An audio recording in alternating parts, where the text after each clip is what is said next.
Nah, ini dia cairan yang diinjeksi ke dalam pohon. Jadi cairan inilah yang akan merangsang pertumbuhan gaharu.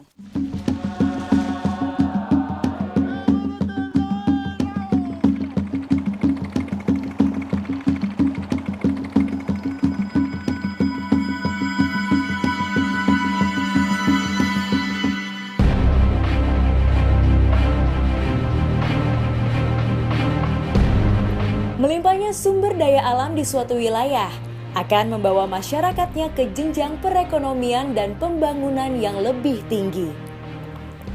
Namun dampak negatif yang ditimbulkan dari kegiatan penambangan juga harus diperhitungkan.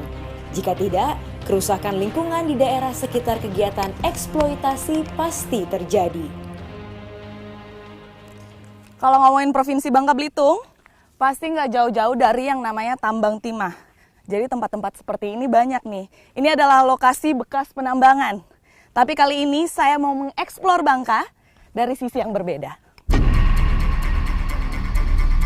Kegiatan penambangan timah di Pulau Bangka sudah dilakukan oleh bangsa Belanda sejak 300 tahun yang lalu. Akibatnya sekarang jumlah logam yang dipakai untuk kegiatan industri ini semakin menipis.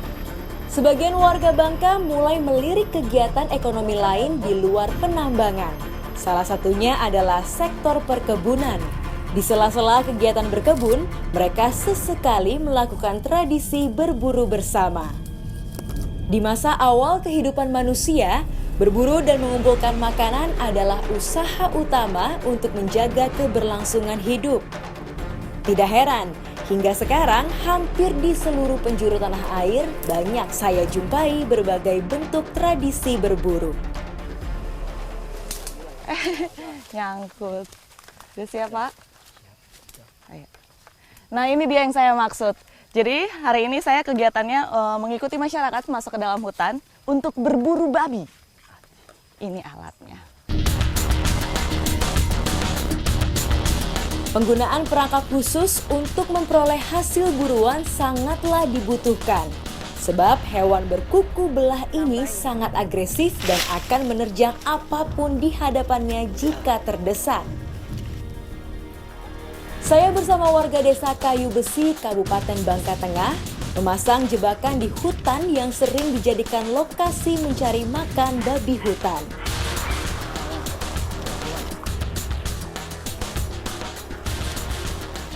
Ini dia, namanya lapun. Jadi ini adalah perangkap babi yang akan kita gunakan. Bahannya itu dari seling bajaseng.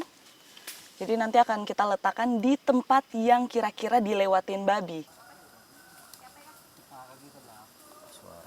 Ini ada jejak babi 1, 2, mana lagi sih? Cuma 2 sih. Tapi itu berarti babinya pernah lewat sini. Jadi kita pasang lapunnya juga sesuai dengan daerah yang kira-kira babinya akan lewat situ.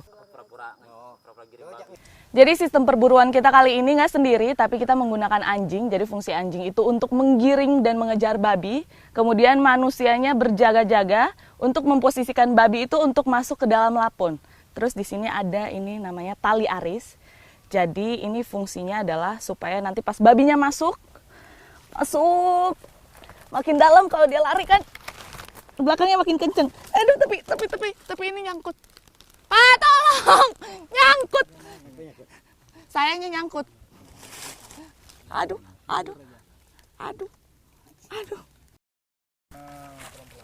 Oke. Gimana rasanya, men? Ya rasanya susah ya, di dalam nggak bisa bergerak karena semakin biasanya babi itu pasti pengen kabur kan. Jadi semakin dia lari, semakin lapunnya ini menyempit.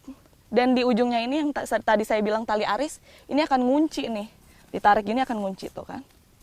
Tuh, sampai ketutup beneran gini. Jadi semakin kencang, semakin terkunci. Tapi sakit ya ininya. Udah, Pak.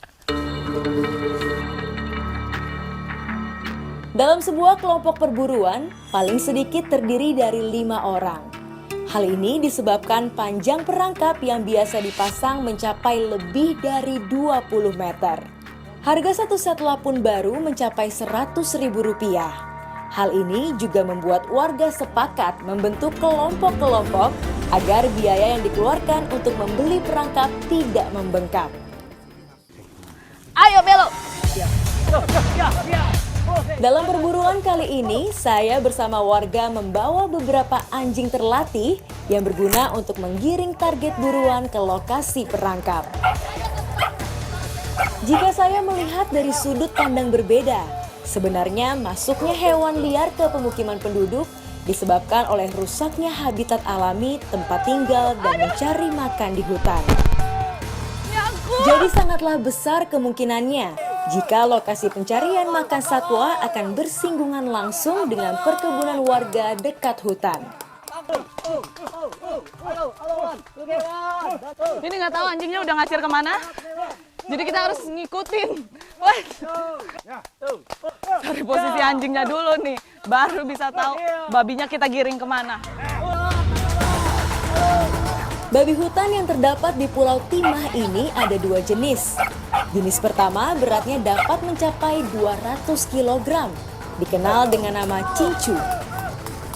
Sedangkan kecakal adalah jenis yang lebih kecil, bobot maksimalnya hanya 80 kg. Tetapi menurut info yang saya dapat, sifatnya jauh lebih agresif dan sangat berbahaya.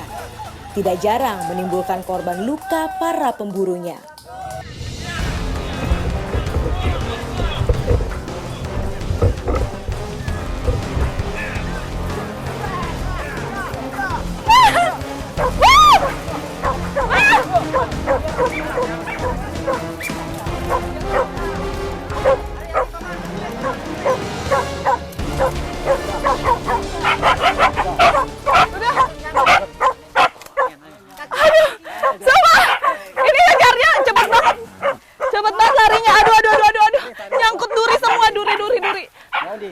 Saya tadi sampai ikut masuk ke perangkapnya juga, dan ini sekarang nyangkut di duri. Udah. Aduh. Sini, ayah ke sini. Padahal itu ukurannya gede, tapi larinya.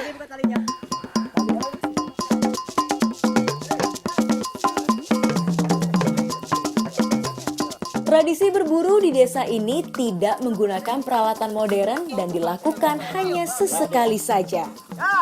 Warga cukup menyadari arti pentingnya menjaga kelangsungan hidup dan kestabilan rantai makanan.